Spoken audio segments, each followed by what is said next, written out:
पंजाब जो नओं वॾो वज़ीर चौधरी परवेज़ इलाही अॼु पीटीआई चेयरमैन इमरान ख़ान सां बनी गाला में मुलाक़ात कंदो। सियासी सूरतहाल समेत पंजाब में इंतज़ामी मामलनि ते ॻाल्हियूं कयूं वेंदियूं। आधी रात जो ऐवान सदर में हलफ़ बरदारी बैदि चौधरी परवेज़ इलाही राति इस्लामाबाद में गुज़ारे अॼु लाहौर वञी बाज़ाब्ता तौर उहिदे जी चार्ज संभालींदो। चौधरी परवेज़ इलाही बनी गाला में पीटीआई चेयरमैन इमरान ख़ान सां मुलाक़ात पिणु कंदो।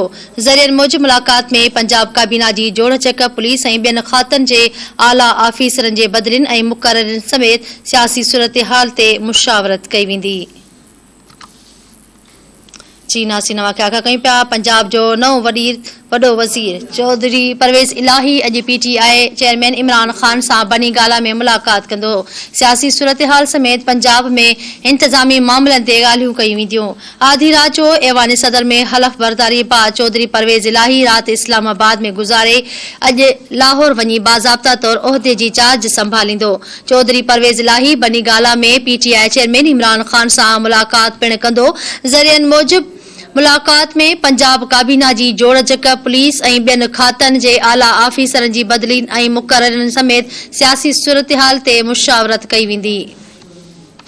अहम ख़बर दे रहे हूं। पंजाब जो नओं वॾो वज़ीर चौधरी परवेज़ इलाही अॼु पीटीआई चेयरमैन इमरान ख़ान सां बनी गाला में मुलाक़ात कंदो। सियासी सूरतहाल समेत पंजाब में इंतज़ामी मामलनि ते ॻाल्हियूं कयूं वेंदियूं।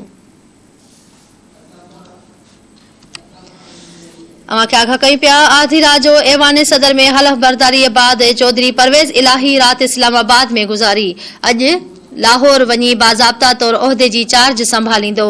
चौधरी परवेज़ इलाही बनी गाला में पीटीआई चेयरमैन इमरान ख़ान सां मुलाक़ात कंदो। ज़रियनि मूजिबि मुलाक़ात में पंजाब काबीना जी जोड़चक पुलिस ऐं ॿियनि खातनि जे आला आफ़ीसरनि जे बदिलियुनि ऐं मुक़ररनि समेत सियासी सूरतहाल ते मुशावरत कई वेंदी।